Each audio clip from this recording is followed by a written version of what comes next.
Hello from the Autodrome in Most. We're ahead of race 2 in this weekend in the Czech Republic, and the main goal is to stay on the circuit. But if there are any incidents, you maybe cannot avoid any contacts. But speaking about avoiding contacts, there's a new system, and we're going to introduce you our guest. We are talking to Tony Iden, the race director, and Kim Penfold, the channel account director of Smart Witness. A very warm welcome. Kim, let's say this simple. Maybe you at home know some video assistant referees watching football. It is comparable, the system Smart Witness. How do you do that? Yeah, absolutely. It's exactly the same. The VAR that we do with our paperwork, exactly the same, as it is in football. And so, Tony, you got a much quicker review of all the scenes than you have to be. Yes, compared with 2 years ago, we were taking maybe 30 minutes to look at the data. But with the Smart Witness, we literally can have it now within 30 seconds. Very quick system. So let's have a look, and we're going to see some pictures of the work behind the scenes. And you see the control room where you use it with your technical system. And then you, Tony, will enter the room somehow. How many scenes will you check during this? It could vary from event to event, but over the last 24 hours, we've checked it 6 times. We have 3 systems. We have onboard cameras from the TV production, we have the cameras trackside, and now we have the benefit of the onboard, so we can download the data immediately if something happens and verify whether it's what we have is accurate or not. How is the procedure for Smart Witness? What are your first steps? If Tony calls, let's face it. Yeah, if Tony says, we do it. So basically, Smart Witness will sit inside the race control alongside the race directors. We'll see a view from our fleet software. Then Tony will see that there's an incident. Tony will say, truck A and truck B, we need to go and look at that. We'll download the footage and send it over to Tony or one of the race control so they can actually see whether it's an event or if it's just a penalty that needs to be looked at later on in the race. Normally we do talk about race incidents, but here in Most everything is different. We already had some incidents during qualifying. For example, Hahn, Janiek, that was an incident that you already checked during qualifying. Why was that necessary? We had reports from the marshals that something was happening, and we're watching the screens inside race control. And we probably have 24 different screens from different cameras around the circuit. Maybe we can show the audience the pictures of this incident. Yeah, and then we turn to Smart Witness. We need the data down from this truck or that truck at a certain time. And they're very quick, pull it down, we can have a look at it. If there's something unusual, we like to make a fair decision whether there's going to be penalties or not. So it has to be accurate, and it's as accurate as anything from the Smart Witness data. Kim, why did you get involved in truck racing? Look, Smart Witness love trucks and they love truck racing. We've been pioneering telematic hardware for the last 15 years, and driver safety is absolutely must. And I mean, to work alongside the One Truck family and the likes of Tony, it's just a dream for us. And we can take the data and the analysis that we actually find from the race, put from the track to the street, and we can carry on using that analysis to just improve driver safety all the time. And if we can have a 5-ton truck going around at 100 miles an hour around a racetrack and have perfect visibility of the camera, we can do it on any truck in any country around the world. I can imagine that. Tony, anything you'd like to add? Yes, I mean, the benefit is the drivers are now aware that we've got Big Brother in the cab, and we're actually sitting on their shoulder watching them. So we've noticed a slight change in driving standards. So, safety all the way. Thank you very much. Thank you very much. So safety, and Big Brother. We also got 2 Big Brothers here, Joachim Eberts and Chaz Droykot, your commentators for this race. Yes, thank you very much indeed, Christine. And yes, as you heard there, Big Brother is always watching. There is never a shortage of visibility on what these trucks are doing. Hello everybody, I'm Chaz Droykot, and I'll be with you for race 2 this afternoon, and of course all of the action over the rest of the weekend as well. We had a fantastic first race, won of course by Norbert Kiss, only just from Sasha Lenz. And Teo Calvet, who we see there, was, of course, the winner in the Chrome category, finishing 8th overall. That means that he is reversed onto pole position for this second race of the day. The top 8 from the first race get reversed around. And that means that there's not really anybody that sort of runs away with it time after time and race after race. It's not always the same people at the front. It just means that a lot of these drivers a bit further back will have a bit more work to do this time round. So they could get a race win potentially from the first race on outright pace. But then come the second race, you have to really show your racecraft and how well you can fight through the field. And we saw in the first race, some drivers would tell you that it was difficult to overtake here. Other drivers, such as all of the ones we saw in the first race, would disagree completely. And it's back down to Christina, who's ready for a chat. Yes, I'm ready for a chat with Teo Calvet, starting from pole position in this reverse grid. And I have to scream so that he can understand me. He does. So you're starting from pole position and you're currently leading also the Goodyear Cup. Congratulations to that. What are you expecting for this race? Honestly, I want to make my best. I'm learning in Europe, and if I can make a podium or win, it's fantastic. But I want to try to defend everyone, because there is big guys next to me and at the back. So yeah, I really want to keep my place and keep my position. And we'll see. Big guys and girls, indeed. You said earlier to me that you're used from starting pole position in France, but that you mentioned right now, starting here, a different circuit is different. Why is that so different for you? You know, the level here, it's much better. All the guys have a big experience, so it's for that. It's not the same, but it's okay. I'm confident. I know well this track, so yeah, I'm confident for the race, and we will see. And what also is giving some confidence is, of course, the fans in the stands. You are here on home track. How did you interact with the fans? I saw someone taking pictures, and this is really nice to see, have the family back. Yeah, that's true. It's really good to see the fun again. It's been a long time. Here we are at home with Goodyear. It's not my personal home, but for Goodyear it's the home place. So yeah, it's really nice to see again everybody, and yeah, to make pictures and everything. I hope everybody is enjoying the moment. Me personally, I enjoy a lot. But yeah, it's really nice to be here racing at home. Thank you very much, and I enjoyed the interview. Good luck. So we are clearly enjoying everything here right now.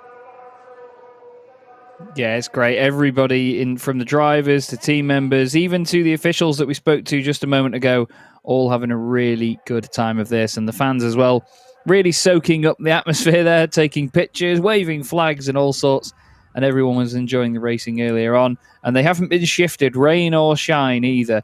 The weather conditions have been very challenging, not just for the drivers and teams this weekend, but for the fans as well. But they are still out here in large numbers, and we hope to see them stay that way all through the rest of the season. But as mentioned there, Teo Calvet now leads the Goodyear Cup.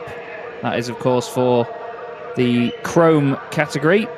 And this is the man that joins him on the front row of the grid, Andre Kursim, in the number 11 machine for Don't Touch Racing. And I tell you what, it's the irony that team is named such, because the contacts at the Hungaroring would say otherwise. But Andre, another one of these very exciting drivers in this championship. It's always good fun to watch, especially when he has to make his way up through the order, making moves and just trying to get one over on his opponents in these humongous, powerful machines. But it's certainly an exciting front row, and whoever leads them down to turn one will have a very difficult job defending from everybody else behind them. There certainly is a number of drivers all looking to go out for the glory this time round. There's Anthony Janiak.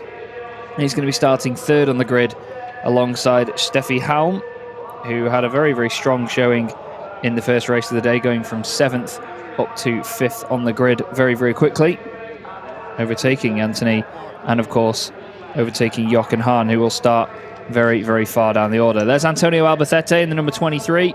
Look out for him as well. He was on a charge late on in that race, not quite able to get past Adam Lachko. But now Adam's going to be starting behind him. A lot of the hard work is already done for him. You can see their team members working on the trucks into the final couple of minutes before the race. And I've been told that the second race, which we're going to have, is going to start normally. There won't be any yellow flag for the first lap, but we head back down to the grid again for Christina. Yeah, we are here at the back of the grid. Unfortunately for Jochen Hahn, you had a puncture. How did that happen?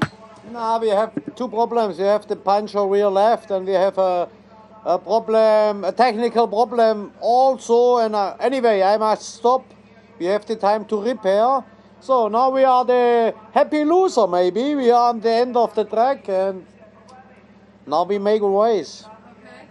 So lots of chances for overtaking for you, maybe.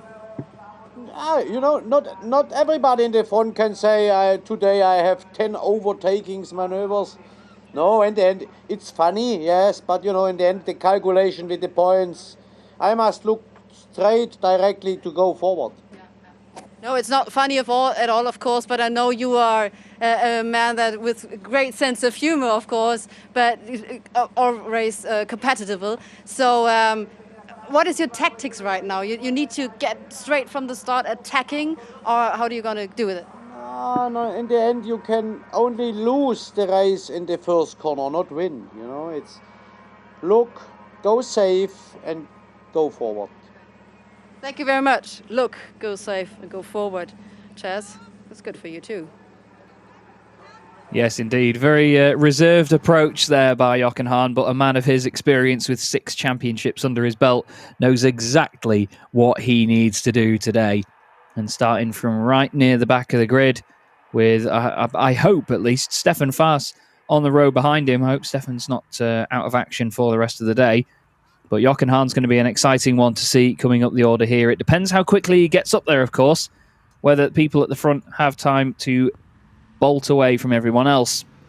Now, this is our official truck, the big blue beast that is the Ford F-Max, the International Truck of the Year in 2019, as you see painted on the back of it there.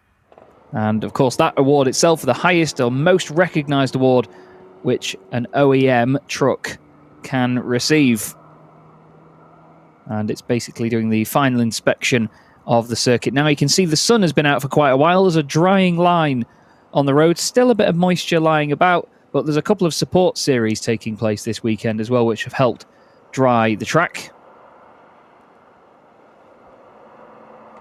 But you can really see the metallic effect now of the blue on that Ford F-Max. You can hear some fans as well and marshals cheering it on. And the Ford F-Max itself was designed and tested by 500 Ford engineers over a 5-year period. Those tests were carried out in 11 countries using 230 plus prototype units and over 15,000 hours of testing and 5 million kilometers of road testing. And of course, all of that has certainly been recognised with this being the 2019 International Truck of the Year. And the very lucky official that gets to drive said truck, certainly, I'm sure, enjoying Autodrom Most at the moment, as we all have been so far this weekend.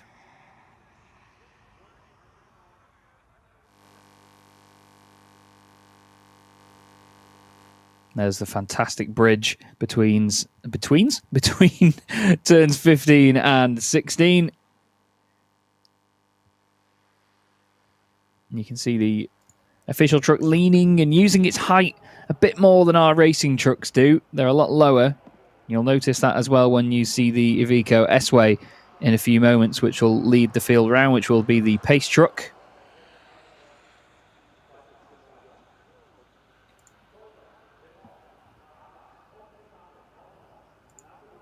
But the conditions are a lot better than they were previously now, so lap times will come absolutely tumbling down for this second race of the weekend. This will be round 6 of the championship. Now, the graphics, of course, say round 4 because this was planned to be the 4th meeting of the season after Misano, Nürburgring and Hungaroring, not particularly in that order, But Misano has been moved to the end of the season, and the Nürburgring round, as mentioned earlier on in the day, got cancelled. So this is the second race meeting. We've had 4 races started so far before this weekend, and only 3 of them finished after the accident for Stefan Faas at the Hungaroring. But round 5, technically, took place earlier on. I hope you followed me through that one, because that was a very strangled route to get there. Less than a minute to go then on the gantry, and the Iveco S-Way pace truck will lead us around.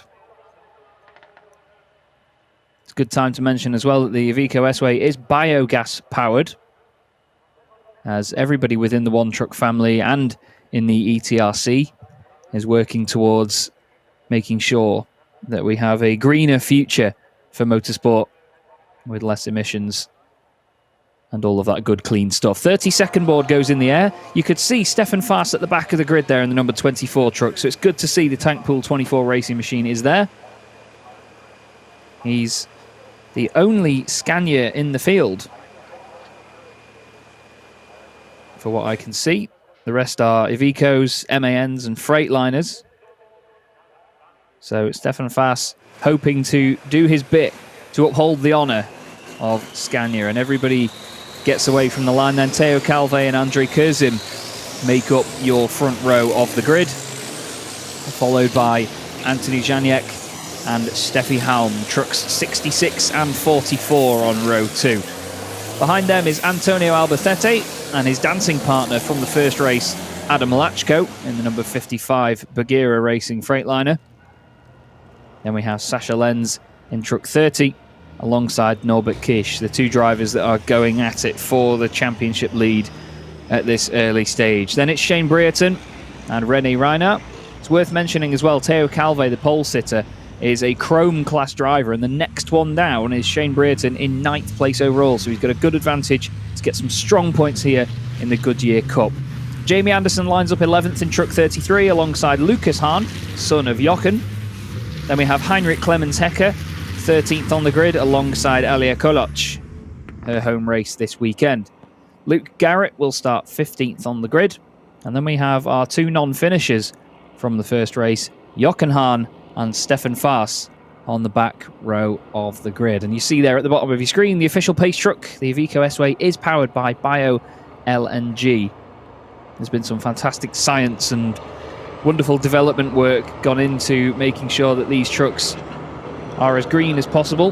There is a black smoke rule in the championship as well, which means that basically if your truck is emitting too many emissions and a lot of black smoke, then you will be warned before being pulled off the circuit. Basically because the championship doesn't want to be putting out such emissions, which is a great thing to support, really. It's a fantastic, fantastic championship for that. Everybody does such a great job at making sure the sustainability of this series is there.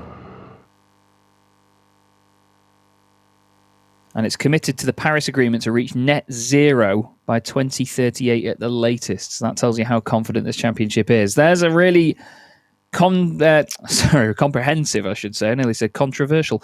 Comprehensive look at your grid.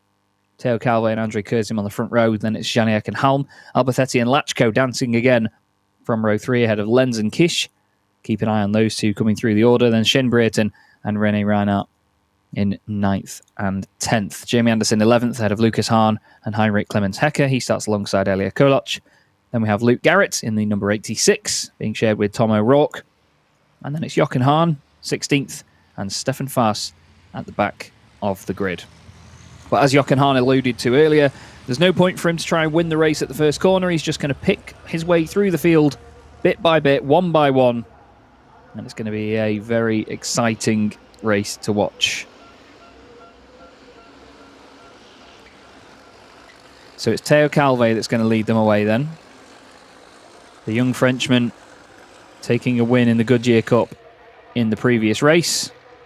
What can he do this time? Only a couple of corners stand between him and the start of the race. where the Iveco Paceway, S-Way, I should say, Pace Truck, there's too many words, will peel into the pit lane. Steam aplenty, or is that steam from Andrei Kursim's truck? Is that a brake fire, or even worse, an engine fire? Because that looks like something out of an aerobatics display team for Andrei Kursim. That to me says I've blown a turbo, but either way, round 6 of the 2021 FIA European Truck Racing Championship is underway. Everybody plants their foot. Suddenly Kursim doesn't look like he's got a problem anymore. They're nearly 3 wide in the middle of the pack. Stefan Fast gets a good launch, which means that now it's Jochen Hahn at the back and Kursim is in front. Teo Calvet's around the outside into turn 1. Has a bit of a lock-up on the inside. You've got Janiak down the inside there as well. Steffi Halm tries to squeeze her way through. She's going to be on the inside of him coming through there. Norbert Kiss already gaining positions as well. He's got past Antonio Albacete, so Norbert Kiss on the move here, pushing Steffi Halm out of the way as they go down through turn 4, the long sweeping left-hander. Sasha Lenz just behind Adam Lachko's had a really poor start. Lachko's dropped down a bunch of positions already. He's under pressure from René Reinhardt. But the top 2 leading them away then, Andrei Kursim and Teo Calvet. You can see a bit of bodywork flapping around there on the back of... Oh, actually, it's come off. Andrei Kursim's truck. Bit of bodywork after maybe some contact at the very start. Kursim in the bright yellow machine leads them away then. And Norbert Kiss already up into 5th place. He started 8th on the grid. Lucas Hahn currently in 11th place. But speaking of the number 11, it is truck 11 leading the way. Teo Calvet chasing him down there in the Freightliner. Through turns 15 and 16, keeping it nice and tidy. Now the lap times are going to be significantly shorter than what we had before in the slippery conditions, the drying, greasy conditions from earlier. Here they come up towards us then through turn 18. 3rd place though, Anthony Janiak. He was saying that he wanted a podium today, and it looks like he's not too far off getting one. Jochen Hahn has gained 2 places now on Elia Koloc and Heinrich Clemens Hecker at the back of the field. This is Stefan Faas, currently sitting in 13th position, following Jamie Anderson. And then Lucas Hahn just in front. You can see how all of them just float their way around these couple of corners at the end of the lap. Oh, Ballard's getting sent absolutely flying and then flattened some more by the likes of Garrett and Hahn. Absolutely no liberties being taken there through the last corner. Then it's Kursim still leading Teo Calvet, but keep an eye on Janiak now because he's going to have to defend. Norbert Kiss has actually got ahead of Steffi Halm at this point.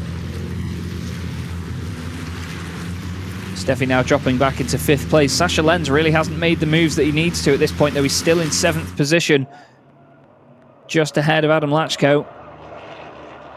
And there's René Reinhardt as well, just ahead of the number 17 of Shane Brereton. And the very easy to spot bright purple Apollo branded machine. I think that might be Lucas Hahn just behind him. It still is, yeah. Lucas Hahn, 11th place at the moment.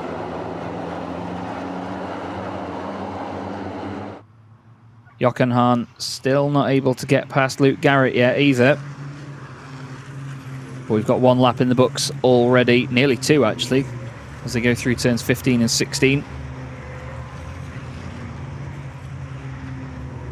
And then through the kink at turn 18. Down the hill, underneath the bridge. Big sideways moment there by Jochen Hahn. Just trying to get on the power and make sure that he gets a run on Luke Garrett to try and overtake him. But as he said earlier, he's just going to keep his eyes forward and move through the field bit by bit. Speaking of bit by bit, Norbert Kiss is trying to rip pieces off the back of Janek's truck bit by bit. By the look of it, he's all over him at the moment.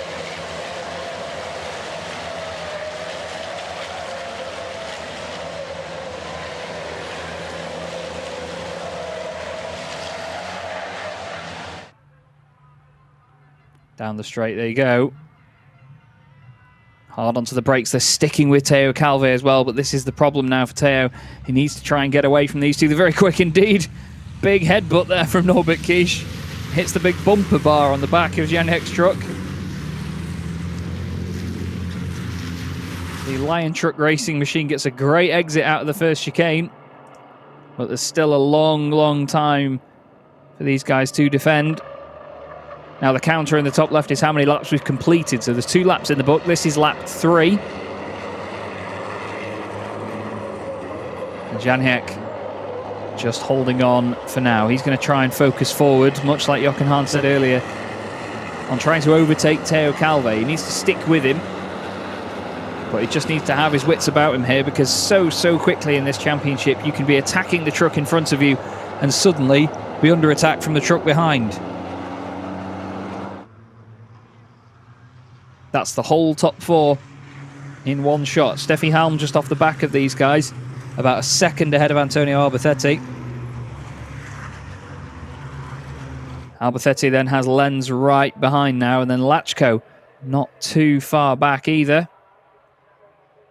Jochen Hahn has made his way up into 14th place, so he's gained 3 positions now. Garrett has dropped down behind Hecker. Here's that hit again. Just as they go from the right to the left, you'll see Janiek stamps on the brakes, and Norbert Kiss gives him a bit of a shove into the second part of the chicane. But it shows you how sturdy the front of these trucks are, and of course all the bodywork as well. I mentioned earlier how flimsy fiberglass can be, but it certainly is showing how tough it is. Norbert Kiss tries to slide down the inside of Janiek. Doesn't quite work there, but he gets a good run. Now Janiek's got a great run on Teo Calvet. He's not able to do anything about dethroning Andre Kursim yet, but the whole field staying in a very consistent train at the minute. Norbert Kiss tries to look down the inside. It's all about filling your opponent's mirrors and just putting the pressure on, and that's exactly what Teo Calvet is doing now in the Freightliner. But it's the Iveco leading the way from the Freightliner, then the 2 MANs, then another Iveco.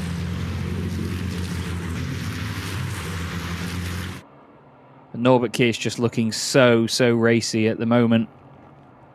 He knows that he's got a number of positions over Sascha Lenz, and he wants to extend that championship gap.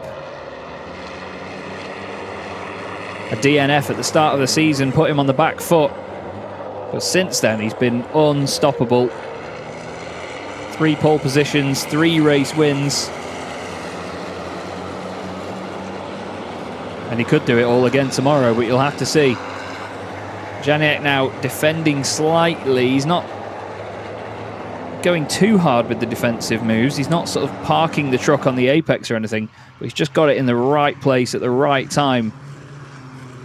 And I think that Norbert knows that the 2 of them need to move together back up behind Calvet. Otherwise, they might not be able to close back in on them again.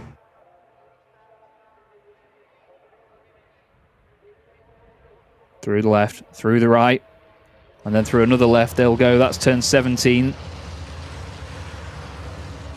Back up towards turn 18 then, the long, fast left.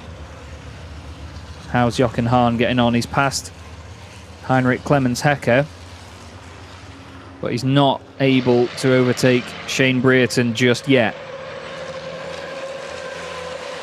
And then he's got René Reiner to think about. Bit of bodywork there, or maybe is that one of the bollards in the middle of the road? Now Sascha Lenz is right up behind Alberthetti and then Steffi Halm.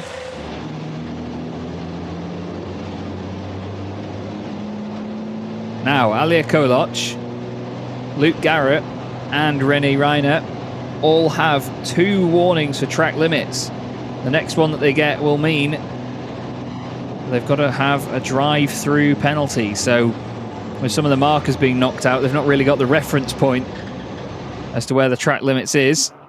Heinrich Clemens Hecker getting a second warning as well now.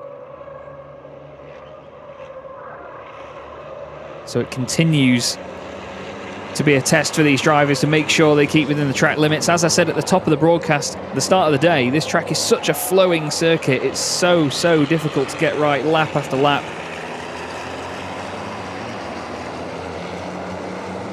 And to keep all of the all of the momentum up through this middle sector, especially here, down the hill through to turn 13.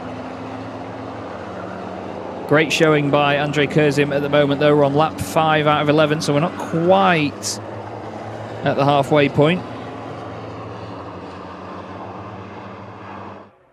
As that was the number 86, that was Garrett, I believe. And Koloc getting very close together. There is a 77 of René Reiner, then the 17 of Brereton, then Lucas Hahn. Probably wondering when his dad's going to overtake him. But this has not been the start of the season that Jochen Hahn would have wanted, but this is motorsport. It's never forgiving, it's never easy. It's a new truck for him this year, I believe, the Iveco S-Way. He's used to driving an MAN.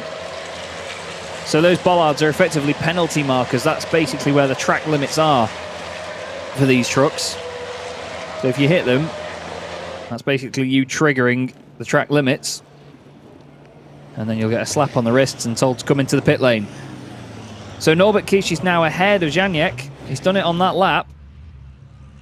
And now he's all over the back of Teo Calvet. Can anybody stop him? Front right of the truck is looking a little bit second-hand. Not sure if that's from the contact earlier on, but it was more on the front left that he had the contact with Janiek. But Teo Calvet will be looking in his mirrors thinking now, oh, not you. Out of all the people that could be trying to overtake me, not you. Norbert Kiss, easily the fastest person out there this weekend. And we've got a drive-through penalty for Luke Garrett, truck 86. He's been a naughty boy as Teo Calvet's overcooked it. Norbert Kiss says thank you very much, but in Hungarian, and goes down the inside. And he's up into second place. Teo just overcooked it the slightest bit on the brakes. And the Revage Racing Team truck needed no second invitation. Now, what can he do about going after Andrei Kursim up front? Is he going to curse him as such? Now, Janiek still in fourth. Can he overtake Teo Calvet? That's the next question.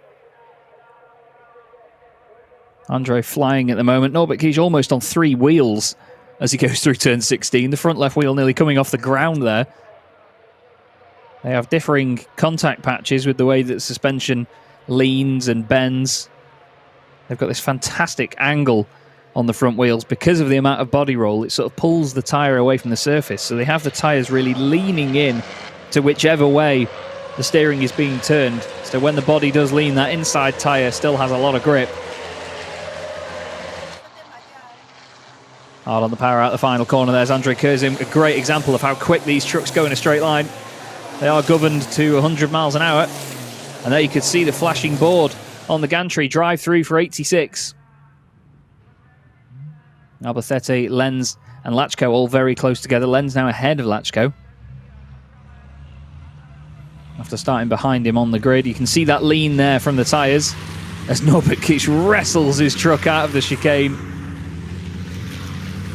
I know I mentioned it earlier, but I don't know what it is, but Norbert Kiss' truck just looks a lot faster than everybody else at the moment. Just looks so purposeful on its way through. The gap was 1.2 seconds at the start of the previous lap. And as you see there, to go with the fact that these trucks are so powerful and still racing machines, all of the HVO diesel that is used is 100% renewable. And that goes hand in hand with obviously making sure that teams prepare the engines in the right way that produces no black smoke, no dirty emissions, or at least very minimal emissions. But this is the top two. Andrei Kursim almost running scared at the moment. It would be great for him to hold on to this. He didn't have the easiest start to the championship. Truck 11 currently sits 11th in the championship with only 5 points. But he's hoping that he can hold on here. We're on lap 7 out of 11. So he's got 4 more to go. And Norbert is ever closer. He's gained half a second in the last lap. Oh no! Alia Koloc has lost a lot of bodywork off the front of her truck there. Now it's her home race this weekend, so you've got to wonder where has that gone and what has she hit.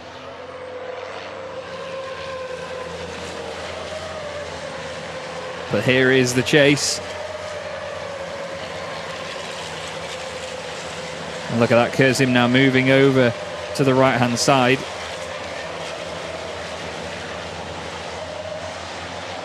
And apparently, Luke Garrett has served his drive-through penalty for track limits, but he's crossed the white line as he's exited the pits, so he might get another one, or at least some form of penalty. We'll confirm that one later. Now, on to lap 8. Norbert Kiss can sense another victory. He's trying to make it 4 in a row. Is he able to do it? And now Antonio Albacete and Jochen Hahn have 2 warnings for penalty markers and track limits. So everybody pushing the limits at the moment, quite literally. Now look at this from Norbert Kiss. Takes a late apex, tries to line up the run on the exit of the corner. Andrei Kursim gets to the apex nice and early, but he hasn't got as much speed out of there. Norby, as he's known, trying it around the outside of turn 12. Looking for the inside of turn 13, but it's not working for him that time round. Has to try it though. We saw a great move from Sascha Lenz in the first race around the outside of Jochen Hahn. Good defensive driving there from Andrei Kursim at the moment. He's doing everything he needs to do to ensure that he holds on to this place. Teo Calvet still third as well. He's got a good bit of real estate between himself and then Janiek, Halm, Albacete and Lenz. They're all in a fantastic quartet. Sascha Lenz not able to get past the Spaniard yet. Jochen Hahn still 13th behind Anderson. Stefan Faas up to 14th place now. And there is that train. Jochen Hahn at the back of it. And he's got Lucas Hahn, his son, just 2 positions ahead. I think Lucas, of course, will have family bragging rights after this one. Granted that his dad started at the back of the grid, though. But that's all the gap is now. 0.3 of a second between your 2 leaders. Andrei Kursim moves over to the left. Norbert Kiss has a quick look over to the right.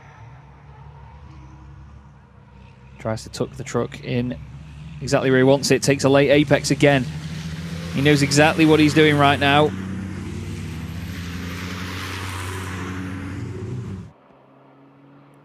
Although Andrei Kursim's actually opened up a little bit of a gap there. He got a good run out of the chicane that time round. This is going to be strong points for Teo Calvet, 3rd place overall as well at the moment. And of course, strong points for the Goodyear Cup. Oh, Norbert nearly going into the back of Kursim there onto the brakes. Again, just focusing on the run out of the corner. This is lap 9 out of 11. There's 2 more to go. Is it going to be 11 laps led for Truck 11? Currently P11 in the championship. Or he was at least coming into this race meeting, I should say. Kursim finished in 7th place in the first race. He's going to want to back that up with a race win here. For sure. Is that Skoda Octavia? But look at Norbert Kiss. Just looks so menacing right behind him. He's following in his wheel tracks exactly. Here's that quartet we saw earlier. Never mind that. It's a trio now, actually, as Sascha Lenz has dropped off the back. Steffi Halm just behind Anthony Janiek. And they're also in there as Adam Lachko, just not able to stick with the cars. Oh, sorry, trucks in front. Finishing lap 9 then. Andrei Kursim still in front. He's got some good pace at the moment. We'll see what the lap times are as they cross the line here. His best lap of the race was a 2:04.0.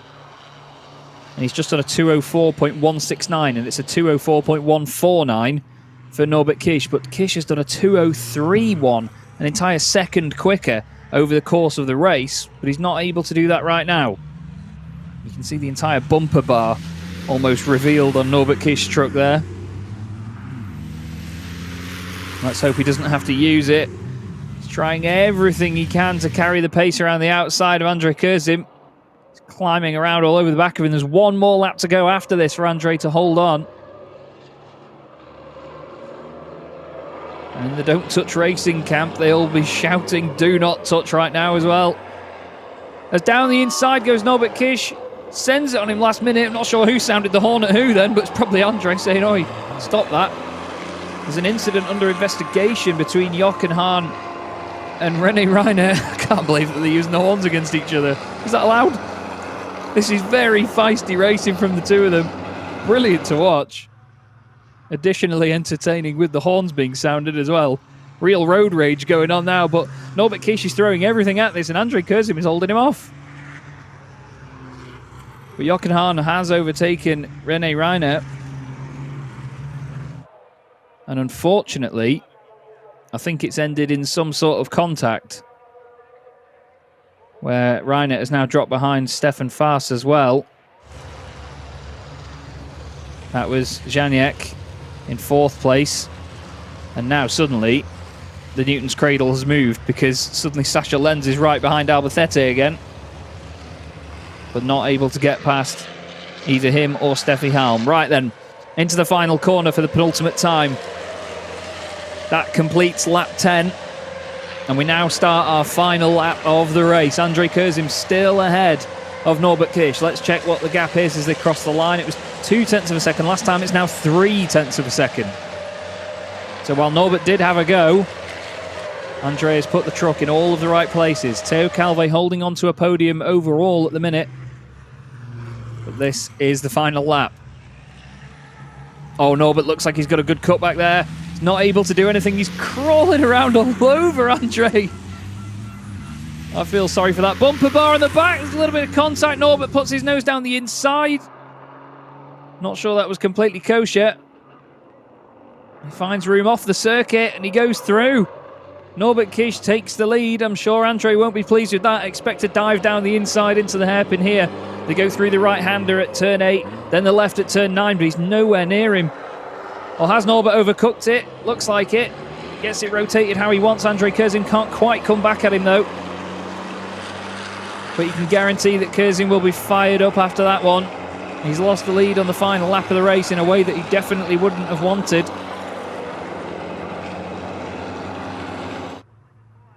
Surprised he's not sounding the horn more often, to be honest. Let's see what he can do into the very fast turn 15 and 16. You've got to have such a stable truck through there. Really keep it tidy. Norbert Kiss through turn 16. And the incident is under investigation by Smart Witness, who we spoke to earlier. So I'm going to hold my breath on that one. I'm not sure we'll get it completely before the end of the race, because there's only a couple of corners to go. But it looks to me like Norbert Kiss is going to take this through turn 21. And for the 4th time this season and the 4th time in a row, Norbert Kiss takes the race win. Horn being sounded down the straight. Andre Kursim gets his first podium of the season.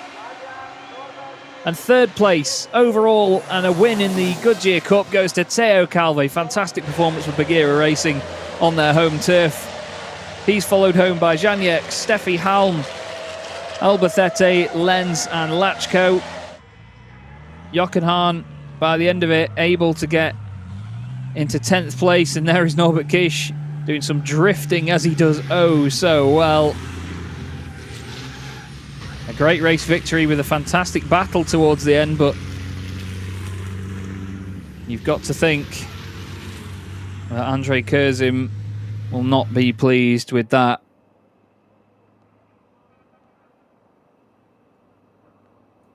You can see that the front of the truck is certainly used. That's not showroom standard, but fair play to Andre Kursim. You know, he didn't rise up to any sort of red mist or any anger that he could have had there. He could have easily just sent it back down the inside on Norbert Kiss, but Andre raced very respectfully there and took a very well-deserved 2nd place. That's a lot of championship points for him. But Norbert Kiss, again, coming through from 8th on the grid to take a win. He did that in race 2 on the Sunday at the Hungaroring, which was round 4 of the championship. And it was absolutely amazing to watch. Calvet gets third. Janiak was fourth, ahead of Steffi Howell, Malbethete and Lenz, who were all very close together. Adam Lachko was just over a second back. Second in the chrome category was Shane Brereton in truck 17, and Jochen Hahn got a top 10. Jamie Anderson was third in the chrome category, 11th overall, ahead of Lucas Hahn. Stefan Faas managed to recover up to 13th. René Reiner finishing 14th overall. Heinrich Clemens Hecker, Alia Koloch and Luke Garrett rounding out the field, meaning that everybody that started that race finished it. And if you never thought you'd see trucks drifting, there you go. Phenomenal control, isn't it? Absolutely phenomenal control of these vehicles. And it just shows you, you know, what these drivers have in their locker, really.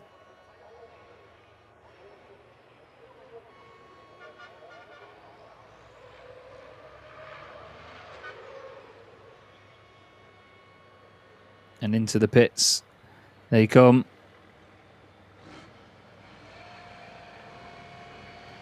And it's another win for Norbert Kiss. Of course, the incident will be looked at, or was at least being looked at earlier. I'm not sure whether the result has come back from that yet. So we'll have to see whether Norbert holds on to that win for the move on Andre Kursim, but we know that all of the team at Smart Witness are working very hard on that. Now the winner in the chrome category, obviously Teo Calvet, gets a podium overall as well. He'll be over the moon with that one. And that means that he'll go straight to Parc Ferme, and rather than having 4 trucks in this area where we get the top 3 and then the winner in the chrome category, we only get the 3.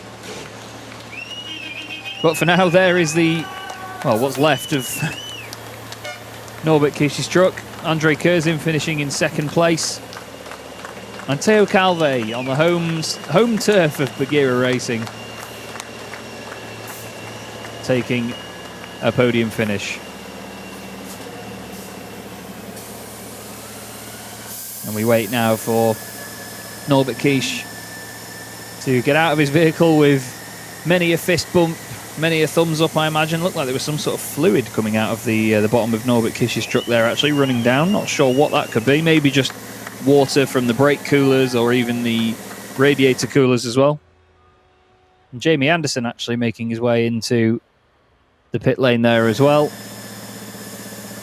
One of the team members looking at potential damage.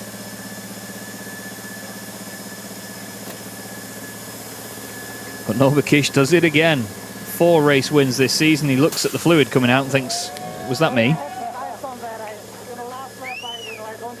And that is Andre Kursim. And they, you know, no hard feelings between the pair of them, clearly. A good handshake and a nod and a chat. So Andre Kursim, with all due respect there, does a great job. You can just see how much of a vibrant and happy place this paddock is. There's Teo Calvet. The young Frenchman will be over the moon, like I've said. Really, really good stuff from Teo Calvet. He's been very impressive this season. He said he's learning over here in the European Truck Racing Championship, and learn indeed he is. It's a great way to go learning, isn't it? Beat school. But he's honing his craft, getting better and better as a race driver. He congratulates Andre Kursim on second place. And he will now speak to Christina.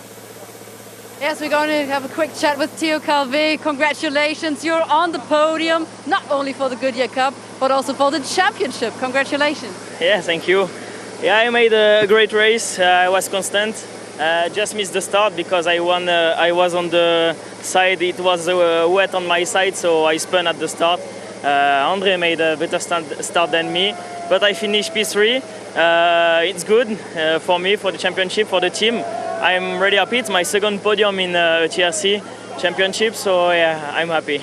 And a lot of points for the Goodyear Cup as well. Yeah, also I scored a lot of points in the Goodyear Cup. You told me that I was first. I think I made a better gap, but yeah, I'm happy.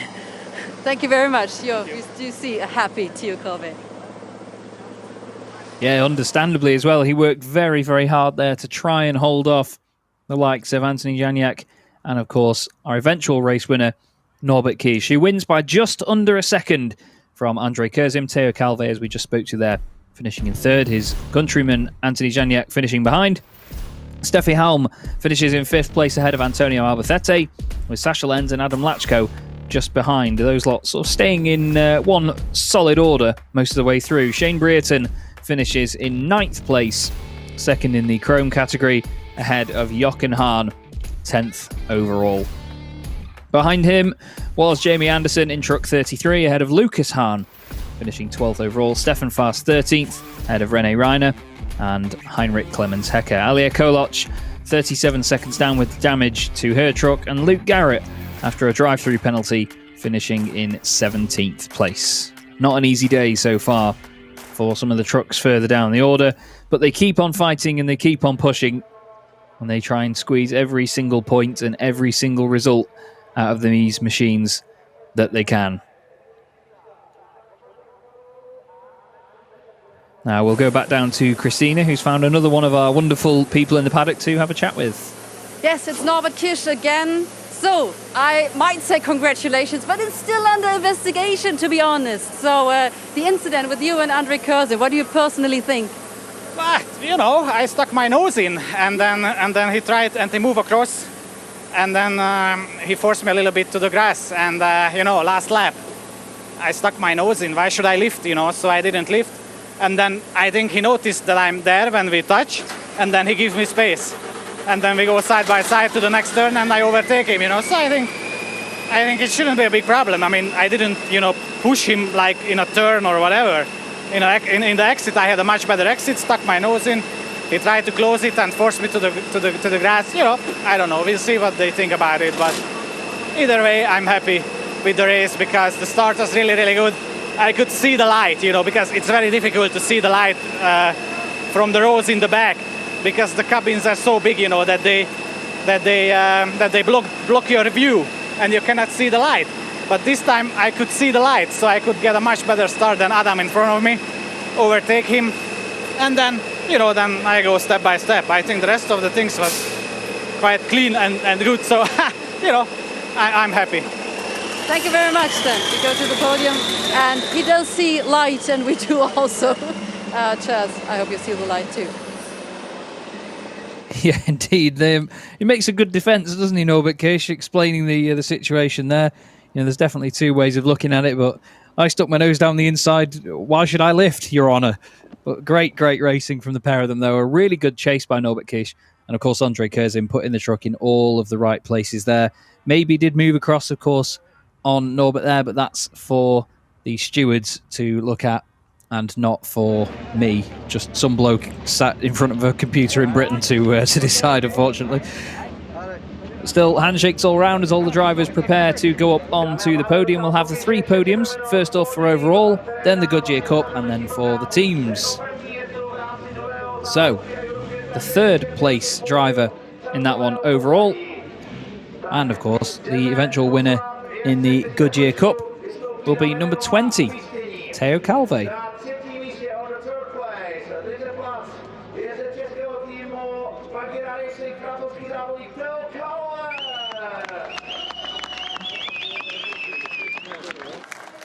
And a great reception for the Goodyear racing driver there.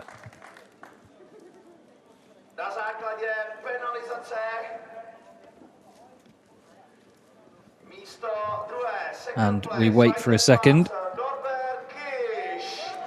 And Norbert Kiss is given second place due to a penalty. Oh, well, never mind then. So that's me corrected as well. It's a good thing because I wrote it down that way. Andrei Kursim second place. And then your race winner, Norbert Kiss, takes the win. So I think everybody got a little bit excited there that Andrei Kursim had taken his first win this season. Norby getting shouts from his fans and team members and all sorts.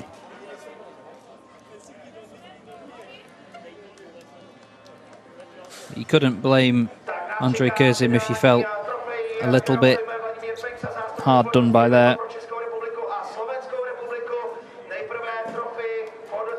And then we'll have the trophies given out.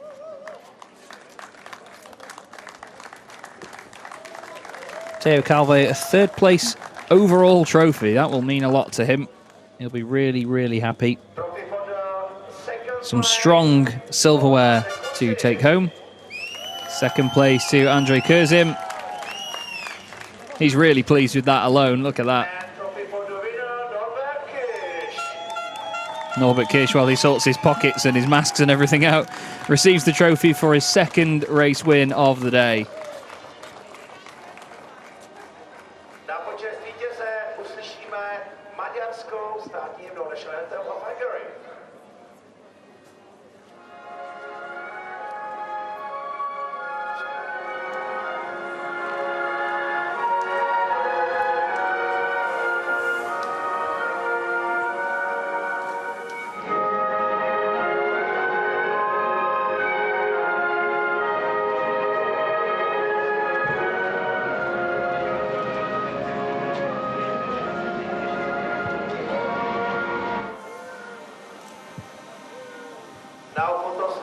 Goodyear Cups and trophies.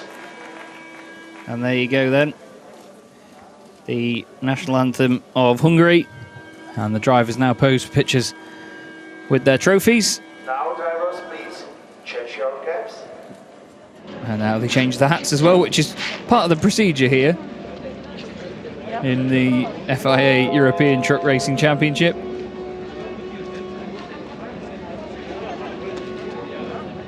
Teo Calvet, he held his arms up for a long time in the earlier podium presentation as well. And now he's got to do it for even longer. But champagne again, he knows he wasn't quite as quick off the marks with the champagne as he was in the race.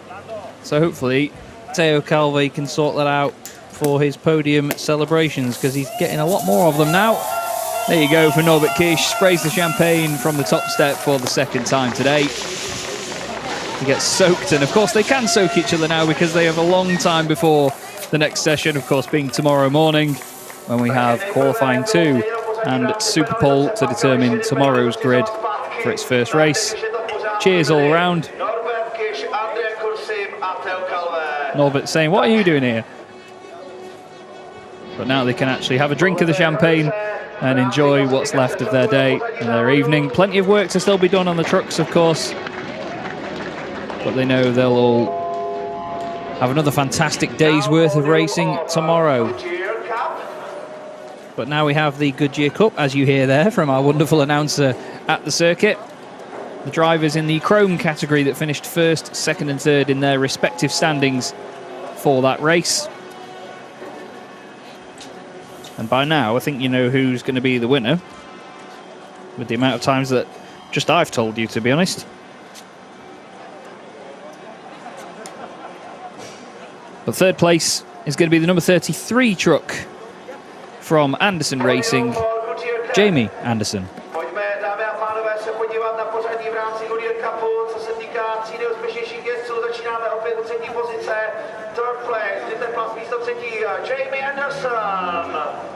It's his second 11th place finish of the day.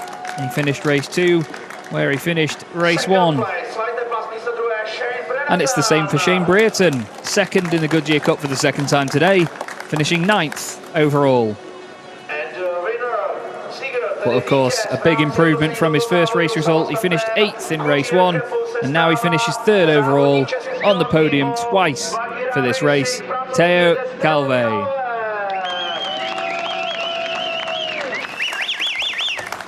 He's become a real star and a considerable championship leader now in the Goodyear Cup. Very, very well deserved indeed by Teo Calvet. And they will now give out the trophies before we get the the national anthem of France. Now trophy for the second place for Shane Brereton. And trophy for the winner, Teo Calvet. And there you go, Teo Calvet gets another trophy to his name, this time a gold one, and the second one today as well. His arms up in the air again, he must have incredible arm strength. The two British drivers and a French driver on the podium, and the French national anthem.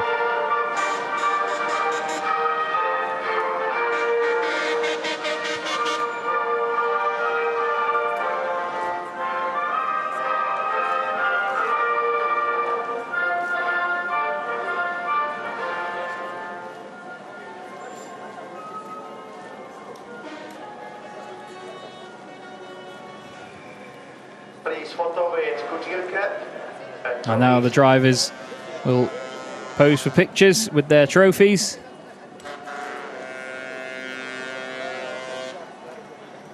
And champagne. And of course, the old pastime champagne. Now watch these two Brits rip into a bottle of champagne, let me tell you. We like a bottle of champagne over here. Jamie Anderson's not quite there. Yes, he is. Have that, he says. You may have beaten me in the race, but I've beaten you to get in the cork out of this bottle. Teo Calvet soaks him back. I'll tell you what, champagne spraying should be its own sport. Fantastic from these guys. Very well done to Teo Calvet, Jamie Anderson, and of course, Shane Brayton. And I've been told that Christina has Andrei Kursim, our overall second place finisher from that race, standing by. Yes, and we're very grateful that he can do the interview because he needs to go and to see, of course, race control afterwards. What do you think about the incident in the last lap from your perspective? Yes, I know Norbert is a very hard driver sometimes, but now we have to look at the videos, and yes, maybe I can get a little advantage, and maybe we can go on the first place. We don't know. But I think it was a normal race situation and everything is okay. Okay, that's really fair play because the system Smart Witness is there for fair play. So he said he just stuck his nose there. Yes, yes. What would you describe it? Yes, he was touching me a little bit, but no, I think it was okay. We have to show the videos, but I think it's a normal race situation for us. But you are Don't Touch Racing, you're competing for it, literally. Yes, a crazy name, but only the name. Okay. Nice guy. Thank you very much. Have a good day. So back to you, Chaz. Yeah, Andrei Kursim there, confirming what I thought earlier. It's just a name, basically. So Don't Touch Racing, certainly defending hard, but like he said there, it was just hard racing with Norbert Kiss. They both gave it absolutely everything they could. Smart Witness looking at the incidents. But what a great day's racing we've had, rounded out by a brilliant race 2, round 6 of the championship complete. The trucks made their way away in glorious, slightly glorious sunshine. Still changeable conditions here at Autodrom Most. But it was Teo Calvet with a lot resting on his shoulders to try and hold everyone off. It's incredible Andrei Kursim's truck didn't have more problems by the look of it, the way it came around the final corner for the first time, but as Teo told us, he spun up his rear tyres on the wet side of the circuit and wasn't able to get the start he wanted, so Kursim led them into turn 1. Norbert Kiss had a fantastic start and got up to 5th place by the end of lap 1. That's not without a bit of argy-bargy from everybody else. Steffi Hahn and Anthony Janiak having a bit of fisticuffs through the first chicane. Calvet kept Kursim honest though throughout the opening stages of the race. He was not disappearing off into the distance.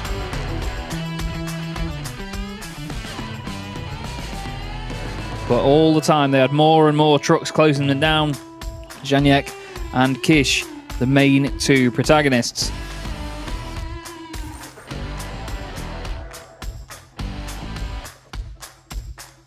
A bit of contact between the two through the chicane.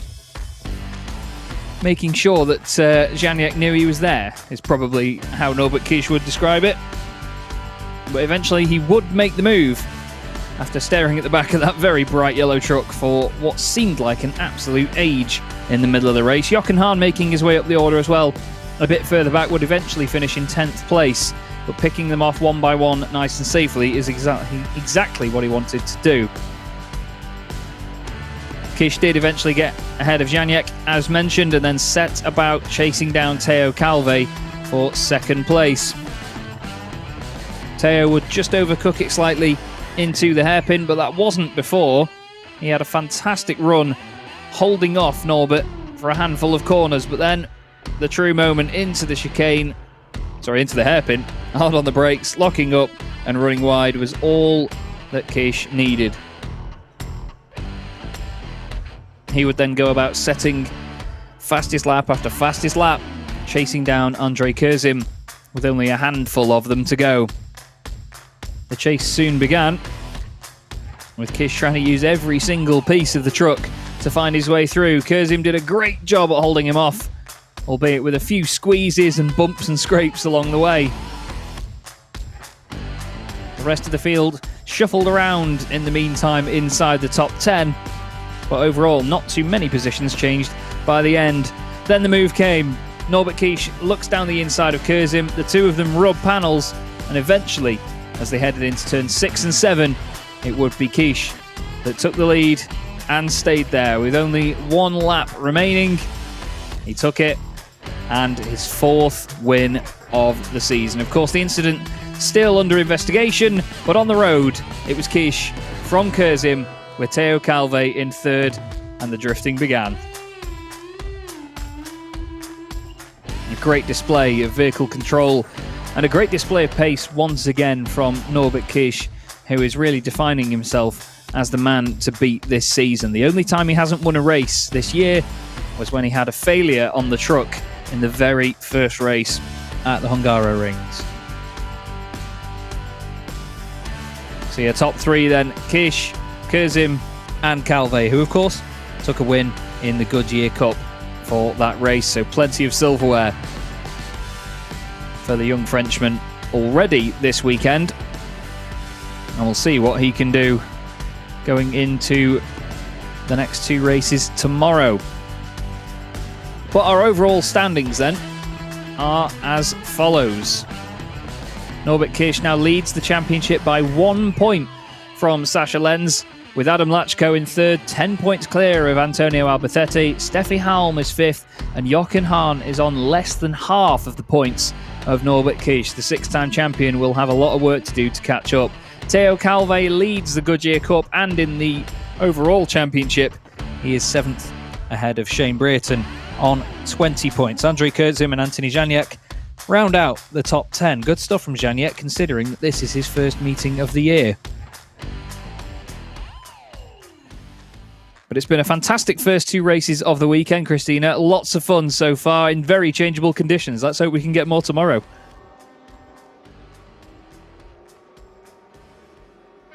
Exactly, Chess. Thank you very much. Joachim Eberts, Chess Dreikort, our commentators. And I might say this like this. We are on the sunny side of truck racing. It's been a hell of a ride today. We started with some legendary qualifying with rain and sun and everything mixtures and great competition as well here. And we do see us tomorrow on Sunday. Still 2 races left. This was it from us here at the Autodrome in Most. So I will hand over this microphone scepter to the team. Thanks a lot for watching, and thanks a lot to our team. See you.